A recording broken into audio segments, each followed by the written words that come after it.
The Gambling Files podcast presents Desert Island Discs with your host, Jon Bruford.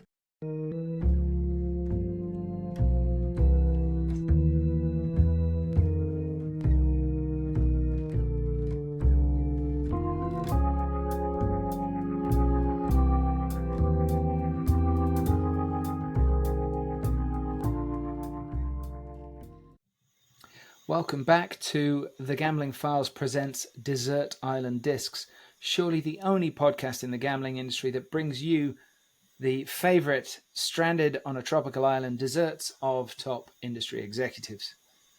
I'm your host, Jon Bruford, and this week's guest he'll be known to many of you. He's been in the industry for quite I'm not implying that he's old. The word legend is overused. Especially by the Greeks, I find. Now we're joined by Tom Nieman, who is principal of Apollo Gaming Group. Now, Tom spent many years at JCM, which is where I first met him. Before that, he spent a long time in the pinball industry. Tom is in the Pinball Hall of Fame. And if you want to hear that story, look up my old podcast, The Bruford Files, because we went right into Tom going into the Hall of Fame in pinball. It is an amazing story. Tom Nieman, welcome. Thank you for joining us. Thank you, Mr. Bruford. It's a pleasure, as always, to be here. The pleasure is definitely mine. Tom, sitting in sunny Chicago. I am. Beautiful Chicago. For anybody watching in black and white, Tom's American football shirt is framed on the wall behind him. Tom, when I first met Tom, it was when G2E Asia was in the Macau Tower, and met him, shook his hand, and Tom's got great big hands. Shook his hand, and he had a ring the size of a dinner plate, and I'm like, I've got to ask what the ring's from. Is that in case you get into a fight, or because it can't be a Super Bowl ring? And it's you famously played in the Rose Bowl. Was it 72? It was the 69 season, the 70 Rose Bowl. 69 season, 70. Okay, that makes sense. Because it's January 1st, so it was technically 1970. Okay. My sister was born in 1970, and famously in my family, my mum was really pissed off with her because she decided to arrive right before the FA Cup final in 1970, which was Chelsea versus Leeds, one of the most bad-tempered games in English football history, which luckily for my mum went to a replay, and luckily for my sister as well. Sister. Yeah. And so Mum actually got to see Chelsea lift the FA Cup in 1970, and then the Cup Winners' Cup in 70-71, of course. But anyway. And your mom didn't watch the Rose Bowl? Honestly. I know, but I think back then it wasn't televised on British TV. Not like these days. You're right. It was on the radio. It was on the radio in black and white. Tom, here's the deal. And to any new listeners, here's the deal. Tom is stranded on a tropical island. It has to be a tropical island for legal purposes. Tom is allowed to choose 3 albums, 3 books, 3 movies, 1 song, not on the albums, 1 pet from any time in his life, 1 object, 1 dessert, obviously that's key, and 2 pieces of advice. 1 from his older self to his younger self, and 2 from his younger self to his older self, and he can choose when he gives and receives this advice. That's the complicated bit. Maybe it's too complicated. Let's find out. So, Tom, I know you're a big music fan. I do love music. And I know some of the music that you love. There's one British artist in particular that I remember. I suspect you know who I would pick. Well, let's start with your 3 albums. What's your first album? Just for the record, a lot of people have gone for compilations, which I understand. It is not frowned upon to choose compilations. Just saying. Given my era of high school, college in the 60s, growing up in the 70s, 80s, you got to go with The Who in my generation. Awesome album. Awesome from beginning to end. And put that group front and center on a global basis. I was just reading about The Who earlier. I didn't realize Roger Daltrey was originally the rhythm guitarist and the backup singer. and Richard Starkey is Ringo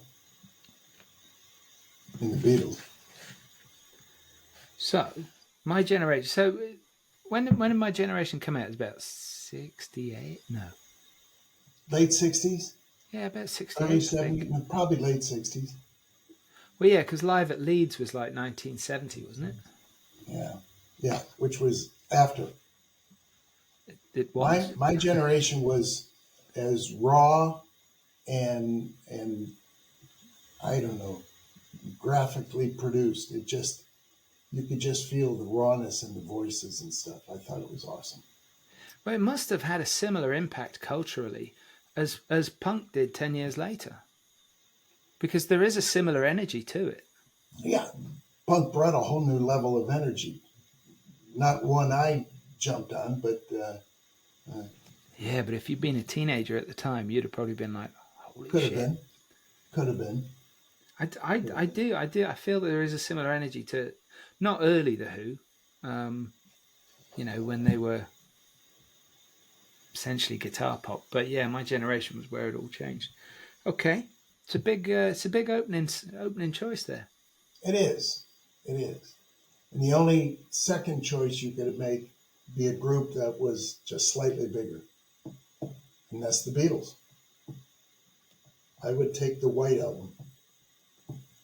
Okay.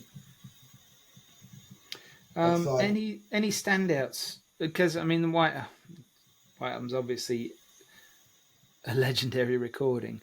Are there any standout tracks for you on there? And is there a particular connection to your life with this, or is it just like? Well, it's funny because in the gaming situation, I was fortunate enough to work at Bally and then went over to London to the early shows as a pretty young guy. So I got to London 26, 27, 28 years old. I was going back for the gaming show.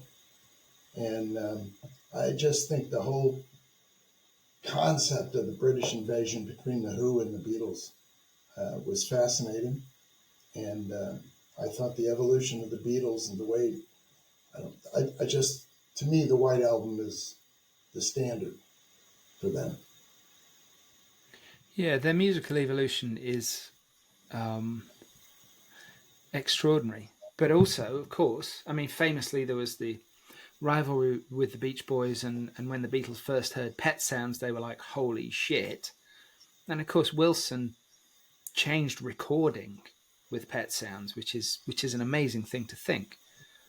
But the way that recording leapt on from Pet Sounds, when people realized what's possible and they started really pushing those boundaries, the Beatles' rise was, kind of in step with that. And I think they sort of benefited from new approaches. The Beach Boys were so much more, the harmonies in the Beach Boys, the various levels everyone was singing at,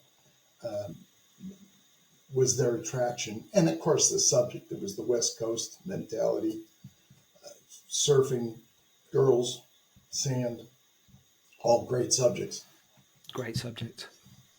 I only recently discovered Dennis Wilson's solo album.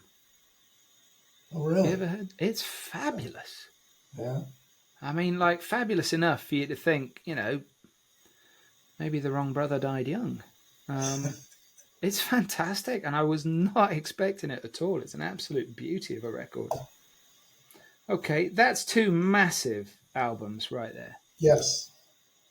Yeah. So your third one's got to be something terrible. To something current times. The movie The Star is Born. It's been done 3 times. Now, the album, The Star is Born, and I would choose, of all of them, the latest version of it. the first version I saw was the Chris Christopherson version of the movie.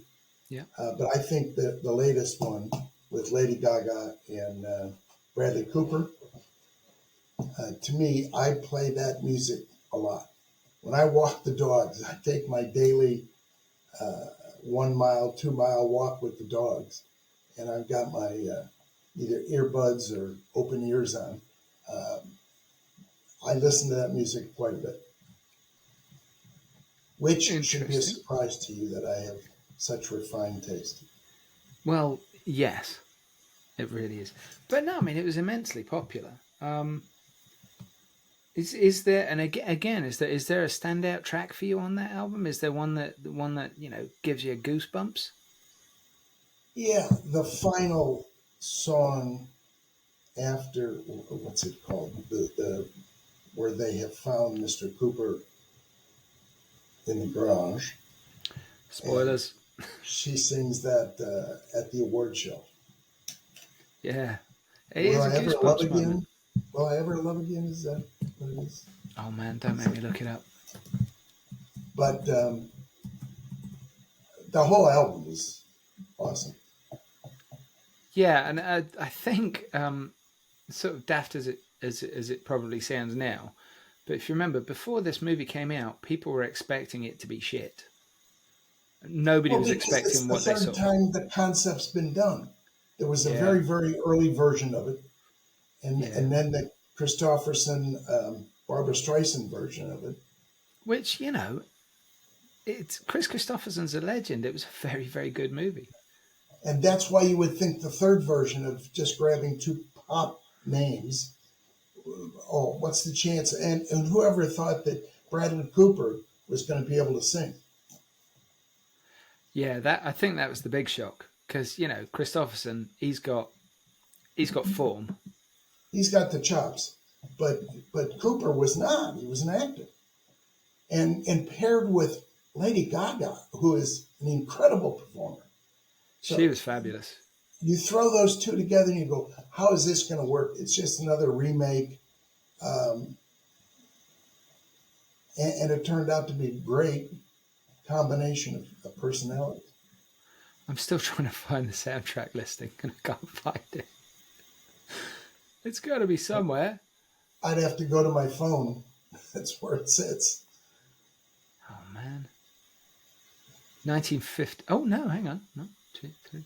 This is the fourth version. I'll Never Love Again, I think is the final track. 1937, A Star Is Born was first done. And then 1954 with Judy Garland and James Mason. And 76, the one that everybody remembers. Right. And I didn't realize that the fourth iteration. Fourth one. I didn't realize that the 76 version was written by, or co-written by, John Gregory Dunn and Joan Didion. Writing royalty. I mean, we learn things. You cannot name another concept that has been rehashed 4 times that it gets better and better and better. Well, I went to see Jurassic World Rebirth the other day, and I figure that's the 7th time they've told the same fucking story. But then you're saying, and it gets better and better and better, and it's not getting better and better and better. Not at all. It's not bad, and the kids loved it. But no. Okay, now you've got to choose a song. One song that's not on the albums. I tell you, the inspiration for this, right, is somebody could feasibly adore the song Eye of the Tiger, but nobody is ever going to choose a Survivor album. All right. Mine's way too obvious. Pinball Wizard? I was just going to say, but which version? You're going to choose the Elton John version. Tommy, the Pinball Wizard. But are you going for the Elton John? No. Like the soundtrack version? I want this. Well, I did love the soundtrack version. I think I'd go back to the album. So I think the Who's version, Daltrey's version. the intro on that, like the jangling guitar. I mean, it is a goosebumps song. But I've been able to use that as a theme song because it absolutely launched my work life when I made those phone calls to get the rights to the movie, the rights to do the pinball machine from the movie. Which, for those of you who haven't yet gone to the Bruford Files to listen to Tom's pinball history, was that was the first licensed product in pinball, right? Yeah. Hence, Tom being in Pinball Hall of Fame. But I mean, that's just so that was you like, oh, this is great. I'd love to meet these guys or whatever. Let's do a table. And of course, Tommy. I mean, it couldn't be more perfect for younger listeners. Tommy is a rock opera by the Who, where a young man is Deaf, dumb, and blind boy. Yeah, I mean, I was trying to think of like there's got to be a politically correct way of saying it for 2025, but that's the lyric. And despite being deaf, mute, and unable to see, is the greatest pinball player that the world has ever seen. And of course, pinball was massive anyway. And Tom just happened to be. Tom captured lightning in a bottle. I did. That's perfection. Did you ever meet the Who, Tom? Sure. At the world premiere, the Great Subway Party, when the film launched in New York City, and the Subway Party after the movie, where they covered the subway tracks with a platform and held the party down in a subway station. And Daltrey and Townsend, everybody was there. Did you meet Keith Moon? Mooney, yeah. Oh, I've got a bunch of pictures. And then with Elton, and I mean, just think of the cast of that movie. Yeah. Tina Turner had dinner, sat and had a drink with Tina Turner in this restaurant. We talked about what she did in the movie. Did you? Oh, Oliver Reed as well. Was he there? Because he was nuts around that period. I don't remember him. He would have definitely been at the bar. Yeah, probably I would have too, but I don't remember him in all this partying and stuff. But boy, it worked. Went well. Yeah, I bet. I love the way you just casually dropped that in there. Yeah, I had a drink with Tina Turner. Now I've got this great photo of me sitting there having a drink with Tina at a bar. So I don't know if I doubt if it was at the subway station. It must have been at another event tied to the movie. But I just jumped on that tour for the summer as it launched and ran around to different cities and gave away games, and it was a lot of fun. Yeah, it does sound shit. No question, that would be my one song. Okay, it's a cracking choice. Okay, let's go into 3 books. What's your first book choice for your island desolation? I'm a limited reader, so I love Malcolm Gladwell, and I think 2 of his books, Blink and Outliers. Blink is based on a concept he refers to as thin slicing, meaning being brilliant isn't always because you stop, thought the subject through, pulled everything together. We intuitively, all of us inside us, have the ability to respond instantly because of what we've culturally been through. And the best answer may be the first answer, the quick answer, not the necessary, well-thought, logical, argued both ways, whatever. Inside all of us, we have the ability to this immediate response to a question. And generally, that's always the best answer. And so I think that's affected me, that don't overthink it. You know, if you've done the right homework, you don't have to think about it. Answer it intuitively. What's your answer to the question? I think that there's a facet to this, and it's something I was talking with a friend about recently. Some of what you're talking about here is about trusting yourself and trusting your experience, but also trusting your instincts. And I think there should be a lot more of that in the world, because those same instincts are the ones that kept us alive when everything around us wanted to eat us and that kind of When thing. you only had seconds to make a decision, left or right, up or Yeah. down, this or that, and intuitively, we'll come up with the right answer. Yeah. And if it's the wrong answer, it's probably going to be over fairly quickly. That thins out the herd very quickly. So hang on, are both of those books about basically that subject? Well, Outliers talks more about why people are successful in life. There's a great topic very early in it, which is the one that hooked me. It's about hockey.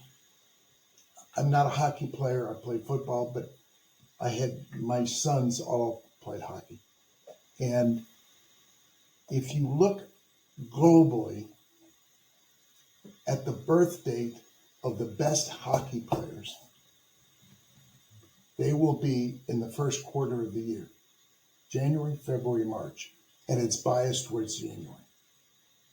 You can do this, every hockey team, every Olympic team, anything you want, because the hockey world sets up its years, which team you can play on a calendar basis. So the oldest player on any team, whether it's 6-year-olds, 12-year-olds, professional hockey teams, were born earlier in the year. And that first team they make, where they're born in January, and this kid's born in October, he is only so many months older, but his skill set has just a minutia better because of age.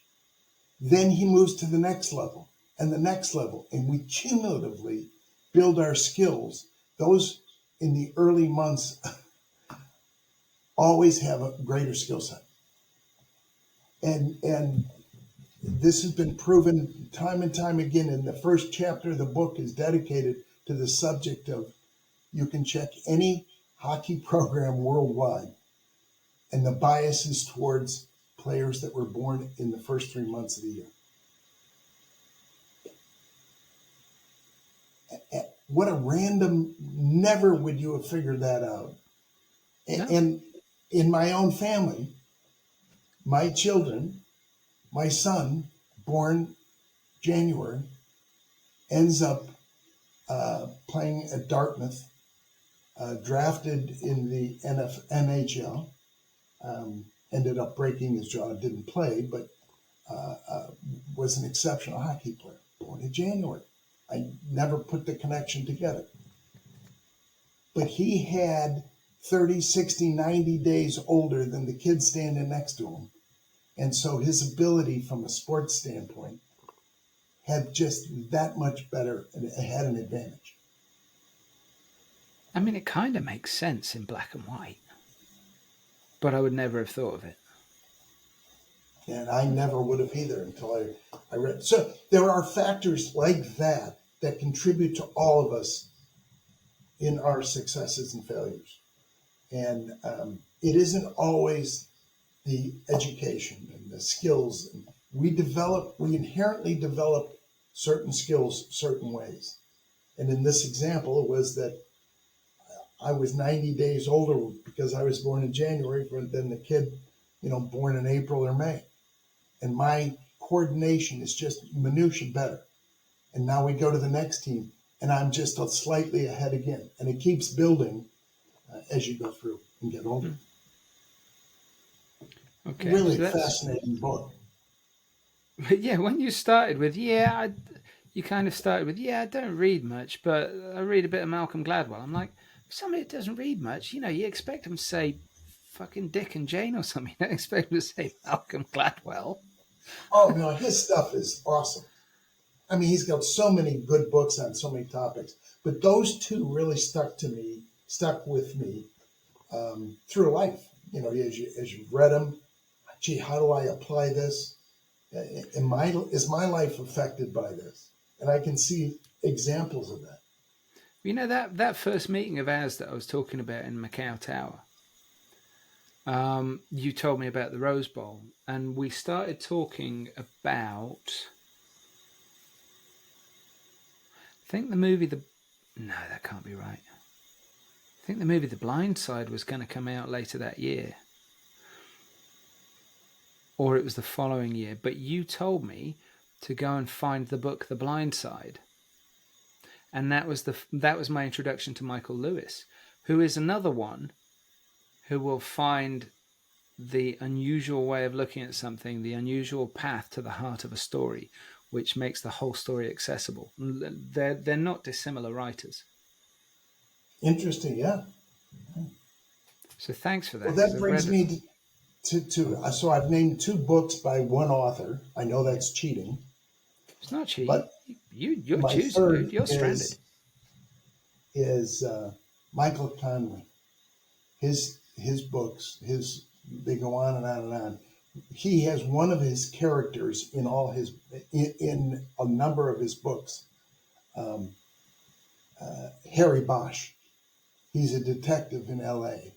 Now they've made it into a TV series. I think there's even a movie or whatever. I'm talking about the books that Conway wrote. And this character, Harry Bosch, he's probably in a dozen of Conway's books. And an incredibly interesting, gritty guy who goes from a detective to being washed out because he does it his way. And mostly set on the West Coast. He was in L.A., then he moves north of the city, and I think there's a couple that were in San Francisco also. Is there a standout book from the series? The best. Well, I would say probably the first one I wrote, which gets you hooked.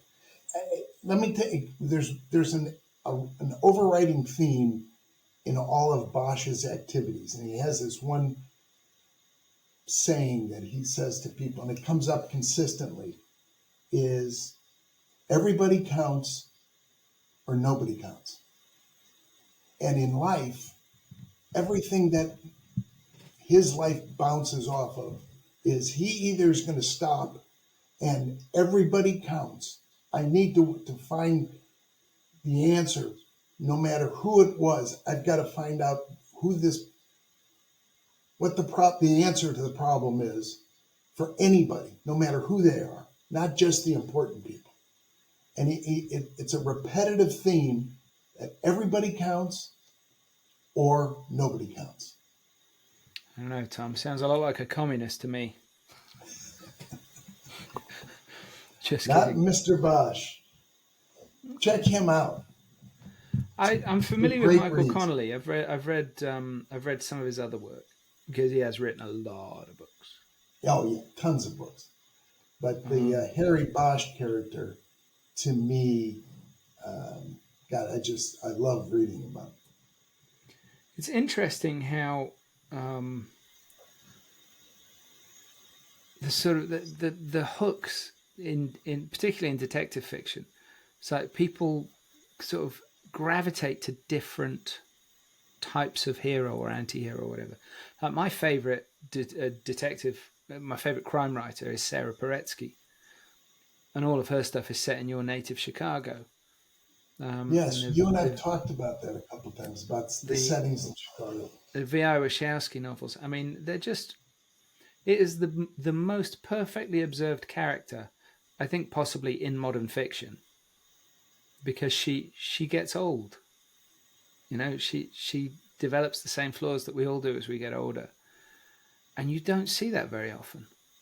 No. You don't see somebody aging in a real way, and it's extraordinary. And I've been reading those books for I don't know, over 35 years. Hang on, she should be dead by now, surely. Okay, maybe not entirely realistically, but she would probably be in her 60s or 70s by now, and she's not going to be beating up the bad guys. But it's really, and I've said this to you before, I think Paretsky changed crime fiction, and everybody else followed. And that's not a diss of anybody. But I'd be willing to bet that Michael Connelly reads Sarah Paretsky. Probably does. So if this was a game of top trumps, I'd take your card. Remember that, Tom. Okay, we're going to go on to movies now, Tom. What are your 3 movies and why? The Green Mile. Okay. Remember, it's the Tom Hanks. Yeah, I know it well. And the Green Mile, the symbolism of the Green Mile is that last mile on the way to the chair. Yeah. And it's the portion of the jail that houses people getting ready to take that last walk. Yeah. And it has almost a mystical, religious tone to it. The prisoner, it's Michael Clark Duncan. Duncan, who is massive. I mean, massive. And he ends up taking that walk, and it pulled you into such a gritty existence. But there was such kind of humanness or empathy by the guards. And I don't know, I found it a really, really, really intelligent and interesting movie. So so it's from a Stephen King book, as I'm sure you're aware. Yeah. But the book, when the book was first published, he published it, he serialized it. So it came out in I think it was 6 parts, just thin little parts. I mean, it's a big fat book collected, but he serialized it because wanted to essentially be a modern day Charles Dickens. And I think so. I really do like that movie, and I was in 2 minds about it the first time I saw it because it Have felt you read the book? Have you read all the books? I had, yeah. I felt it was leaning too much towards the sentimental and all of that, but on subsequent viewings, I think it's a phenomenal movie for a whole bunch of reasons. But one of those reasons is it's a long film, but it meanders and it sort of unfolds, and we don't see that enough in storytelling anymore. It's a film that takes its time, and that's how it sucks you in. You're living this, and an extraordinary cast. I've never read the books, so am I at a deficiency because I didn't read the books and then see the movie? I mean, usually if you've read the books, then go see the movie ends up a disappointment because they have to tell a story in a very short period of time. No, there's very little missing, and so Frank Darabont adapted it and directed it, and Shawshank Redemption was his previous movie, and Shawshank Redemption, if anything, there's more to it than there was in the novella, and it's fabulous. He really got it. He really understood it, and Shawshank is my number 2 movie. So yeah, same director, same author, and same screenwriter, because I'm pretty sure Darabont wrote them both. Should I be worried that the 2 movies I picked so far are prison movies? I mean, am I projecting or something? No, I think I'm about to slip into airplane mode and say, Tom, do you ever watch movies about gladiators?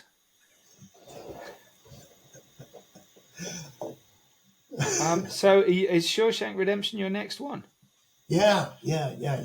What a great movie, man. But again, it takes its time, it draws you in, and it unfolds. But the characters, the Morgan Freeman character, was he Red? was his name? His name was Red in the novella, if I remember right. He's I can't remember if he's of Irish or Scottish heritage, but he's got pale skin and red hair. But now I defy anybody to read the book and not picture them as Morgan Freeman because he was so Yeah, good. yeah. Oh God, that voice, and the whole the ending on the beach in Mexico, Zehuatenhendo. What was the town? Oh, I'm not going to remember that. Come on. Where Freeman finally gets out, goes, and he finds the package that Andy Duquesne, Dufresne Dufresne is the So lead character. what I really like about that movie is that it doesn't shy away from the ugliness of it. So there is Andy's sexually assaulted in jail. I mean, it's not graphic, but it is really, really unpleasant. But the part of that movie that stayed with me for years and years and years was the old guy who became institutionalized and was released. That is just, I mean, it's beautifully done, and there's The hardly any story dialogue of in that he sequence. was so institutionalized, the day he got what everybody seeks, freedom, he couldn't handle it. It was foreign to him. The prison life was far more natural or comfortable, Structured, 3 meals a structured. day, And he perfect, gets out unpredictable. into the real world, and he's working in the grocery store, and this isn't worth it. And of course, has a terrible But scene. like the Green Mile, the casting is really superb. Because the support cast, you've got I love William Sadler, and it's one of his best roles. You've got Clancy Brown, and another actor that I love, who's the chief chief warden, and he's just fantastic. I mean, every single supporting role in that movie, every single person knocks it out of the park. It's impossible not to get drawn in by it. Let's not forget, it was also not a success when it was released, but word of mouth is a Really, wonderful thing. it wasn't a. It was not. It was one of those movies that found its home on video, and people just watched it, talked about it, and it became this absolutely beloved classic because, in the words of William Goldman in his first memoir, Adventures in the Screen Trade, nobody in Hollywood knows anything. And they prove it year after year after year. Yeah, yeah, yeah. So there's two great movies. I'm telling you, great The movies. Green Mile and Shawshank Redemption. Okay. So what's your third? Well, it's the obvious. Butch Cassidy and the Tommy. Sundance Kid. Tommy. Okay. Now, Tommy, for anybody out there that hasn't seen this movie, it's pretty bonkers. It's so bizarre. Um, I don't want to go back into old stuff, but you know the story where once I did the deal and I get the full script and the book and everything, and I'm reading through and I go, oh shit, what did I saw Pinball and the Pinball being the front and center. I jumped in it and bought the license and got it for Bally. But then when you go into the depth of the movie and all this strange shit going on, Uncle Ernie, no, yeah. I wondered, oh, what did I get into? And then I see the premiere. I remember going to the premiere in New York City, seeing it.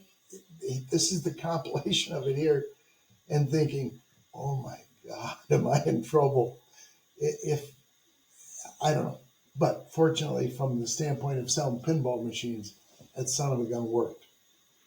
Well, regardless of any kind of box office performance or anything like that, and Tommy was not a small film. It was culturally, it's a very well remembered little milestone. And of course, a Ken Russell film, so a British director, renowned for making really challenging movies. There is no Ken Russell film that you'll not leave without either scratching your head or going, Jesus Christ, what did I just see? What did he mean? What did he say?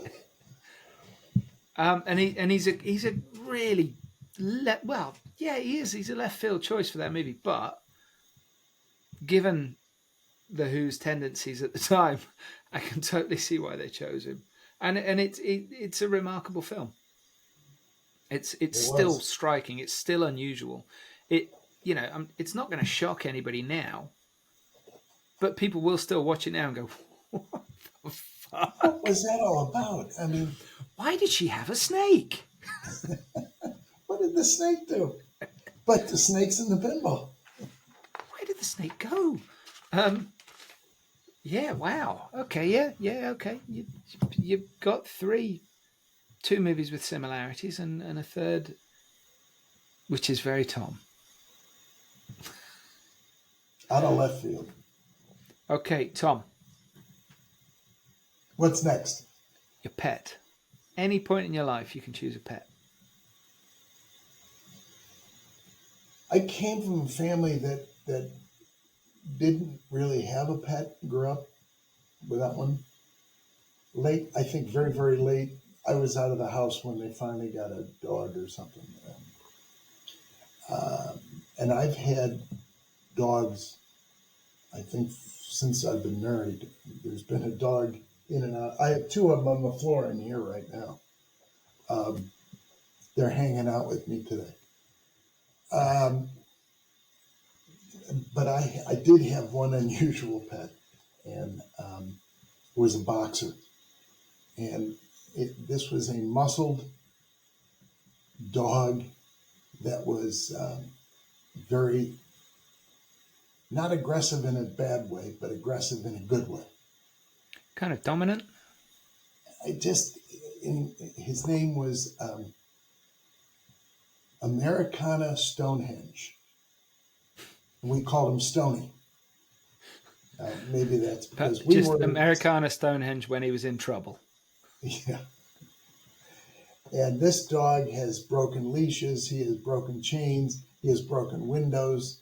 He was an incredibly active dog, and a ton of fun. And when I had a household of 4 kids growing up, Stoney was like a 5th child, and got in more trouble than the kids did. So it's good that they got somebody to blame. So you got to pick a dog. Got to go that way. I got to pick a pet. Got to go that way. I remember I was looking at something years and years ago, and it was about dog breeds and the most popular dog breeds by country. And if I remember right, Boxer was America's favorite dog, according to this. Oh, really? Huh. Yeah. Well, they're an all-rounder, aren't they? Man, he was all muscle. I can relate. So when your kids were young, they grew up with I've got to say it again. They grew up with Americana Stonehenge. I love the name. I mean, I've got a cat called Bernard Pickle, but I've realised now that I've aimed too low with that name. Yeah, you got to raise the bar. Oh yeah, you wait till my next cat or dog. Okay. Well, lovely to meet you, Americana Stonehenge. Fantastic. Now you've got one object. Now this can be it could be something practical. Like I'd probably choose like a lip balm or something, because you never know if you're going to get snogged on a tropical island, or floss. But it can be anything. Just one object. Might be sentimental, might be practical. You're going to have to hang in there with me. Okay.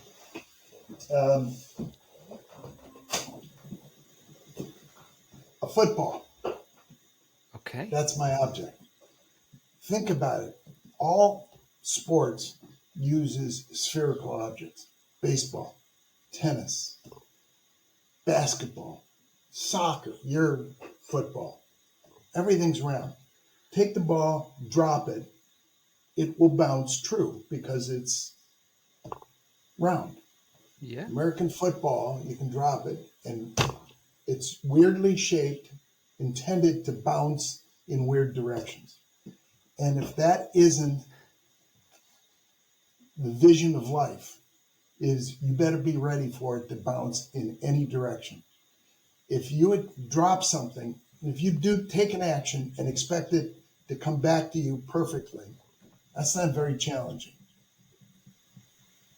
But an American football, much like rugby, has this odd-shaped device that is intended to hit the ground and do something, and you don't know what it's going to do.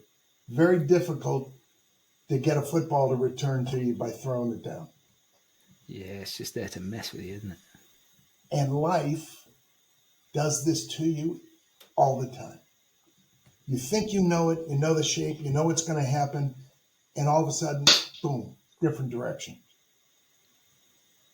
So for me, and ended up, obviously the game meant a lot to me also.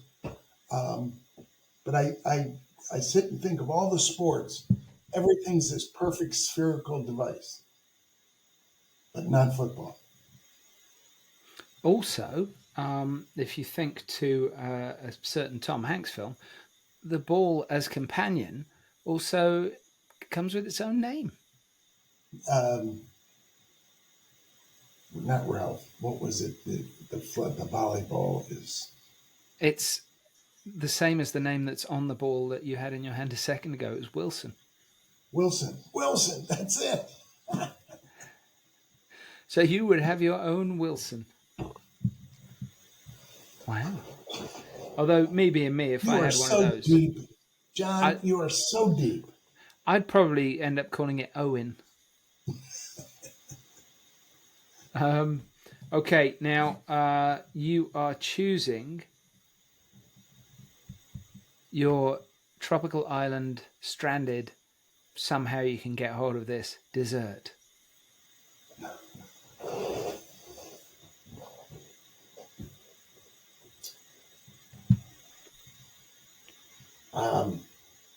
The English have a very good concept during Wimbledon, strawberries and cream. The U.S. Open is currently being held, and I'm watching that at night, tennis. And last night, in honor of Wimbledon, I took strawberries and ice cream. Frozen, not true cream, cream that had been taken to an extreme. Ooh, cream at an extreme. Call it X-Cream. So strawberries and ice cream. Wow. Okay. I mean, yeah, because they're both delicious things. Well, it's a fruit. It's healthy. Kind of. It's like sometimes when I'm struggling to make things for the kids for dinner, I'll just look in the freezer and I'll just find lots of different tasty things and stick them on a plate. That's kind of how this feels almost. It's like you've taken what was available and made magic. Okay. I mean, I do like strawberries and cream though, because cream's also good for you. It turns out. Is it as good as ice cream? Well, it depends. I had some locally made ice cream made from goat's milk. Oh my word! God, it was beautiful. But if you like goat's cheese, oh my word, this is so good. Oh. But I wouldn't necessarily have strawberries with that. I'm not sure that would work. So Tom, we're down to the sharp end. 2 pieces of advice. Oh. One from your younger self to your older self, one from your older self to your younger self. Now, older to younger is easier. So let's start. What would you tell your younger self, and when in your younger self's life would you tell them that for it to have maximum efficacy? So, older to younger? Yeah. Yeah, easy. Today, being older, to my younger self, you have to generate your own version of what we call self-confidence. No one is going to adequately give you a sense of self-confidence. And if you don't have it, it has to be self-generated. Don't look for outsiders to reinforce you and tell you, oh, you're good at this or you're good. You either know it or you don't. And if you do, believe it in yourself, in your younger self, to develop your own sense of worth and self-confidence. That's very good, and I like that a lot, because it's something that I very much believe in. And what I've said to my kids, I've phrased it differently. I said, nobody is going to be confident for you. I think too many people, younger people today, walk around looking for someone to blow smoke up their skirts and tell them, oh, you're good at this or you're good at that. Oh, you should do that. If you've got to wait to be told that, there's a problem. If it doesn't come from inside you, it isn't going to motivate you. It's got to be your own version of your own self-confidence. Yep, totally agree. Does that work? Yeah. It's a very, very good one. I like it. I like it a lot. But did your younger self have any lessons for your older self, Tom? Because I think this one is difficult. Yeah, that's certainly more challenging. And I think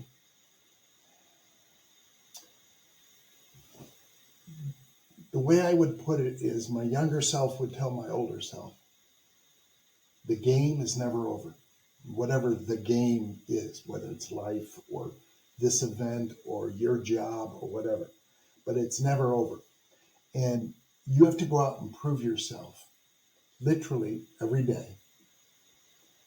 If you sit back and stop doing those things, that's what getting old is. That's what aging is. You have to prove your ability every day to go out and do whatever it is. Whether it's still making a living, great, go out and do it.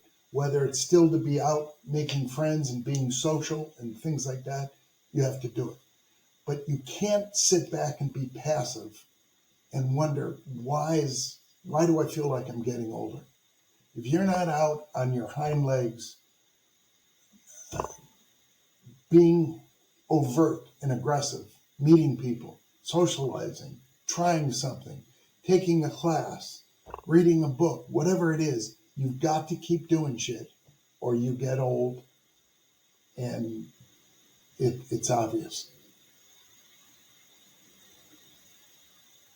So don't ever believe that the game's over. It's not. You got to go out every day and do it. It's very good. It is. Simple things. Yeah. I don't know if they'll ever be etched in stone anywhere, but no, but I know an awful lot of people that have gotten to a point in their lives and they have, I want to kind of say, given up. Passive. No, they've just kind of stopped growing, stopped learning, stopped being curious, and they've just kind of, and honestly, these are people who are then dead within a few years. Whereas some people I know, and some of these people that I'm about to describe are evil bastards. They do things like play golf. But there's a woman, or was a woman in the UK, a lady called Jane Tomlinson, right? And she was given a terminal diagnosis. She was given 6 months, I think, to live, and she had a very young family. And she was gutted, right? She ended up living for, I think, another decade. She lived for a long time, way past what she was expected. And I read some of her memoirs, and the thing that struck me is that she always had a short-term goal. She was always training for something or doing something to raise money or whatever. She always had a visible, accountable short-term goal. And that's what I think about some of the evil bastards I know who should have been dead a long time ago, if there were any justice in the world. they're getting out, being sociable, presumably with other evil bastards, having a nice walk, getting some exercise which works their core muscles as well. Ticking a lot of boxes. And these are guys in their 80s and 90s, still getting out, still being active. And the thing about golf, and I'm not a player, but I've always thought of golf as one of those sports where you can play the same course every day and you'll never play it the same way twice. There's so many incredible variables. And so I think it's probably a constant mental challenge. So I think that kind of fits into what you're saying in a way. These guys, probably quite by accident, they probably didn't calculate it this way, but they have these short-term goals, constant challenge, getting out, being sociable, meeting people, doing all the things that you need to do as an animal. And, terrible for the rest of us because they live. But I'm not selling this very well, am I? You're such a charmer. Oh, honestly, one guy in particular. Incredible. But he's probably going to fucking outlive me. I mean, he's got to be 90 today. He's probably going to outlive me. Oh, my God. You know what they say? Only the good die middle-aged. That's it. Had to raise that one. Now I'm no longer young. So that's my hit list. And it's very good. Yeah. And I can't speak for listeners, but really enjoyed the Tales from the Premiere of Tommy. Tales from the Crypt. That's the thing. That's frequently when we speak, if we have time, you will come out with something that I have completely not expected. And the premiere of Tommy was it today. So thank you very much for that. That's a lot of fun. I'm sure there are more as well. I can't believe that you thought of me to ask these questions to. I appreciate it. Jon, you've always been a good friend. Tom, you literally did all the heavy lifting here. So it is me thanking you very, very much. Because you now become, I think, hang on, the second person. The oldest? No, the second person who's been on each podcast I've ever done. Oh. Who else? You were one of the first people on the Bruford Files. Walter Bunyo. He did the Bruford Files, and we talked about his love of Juventus, which was really, really good. And he's been on the Gambling Files, and he did the 4th episode of this one, Desert Island Discs, where he revealed he has a crush on Whitney Houston. Wow. I know. But he does like a ballad. Well, my crush still remains with my lovely bride of 56 years. 56 years, Tom. Just celebrated. Wow. Well, congratulations to you. Thank you. Commiserations, obviously, to the current Should feel Mrs. bad Neiman. for her. Yeah, totally. No, but she's obviously a very patient and forgiving woman. Clearly. Tom, thank you so much for joining us. Well, thank you. Appreciate it. Cheers.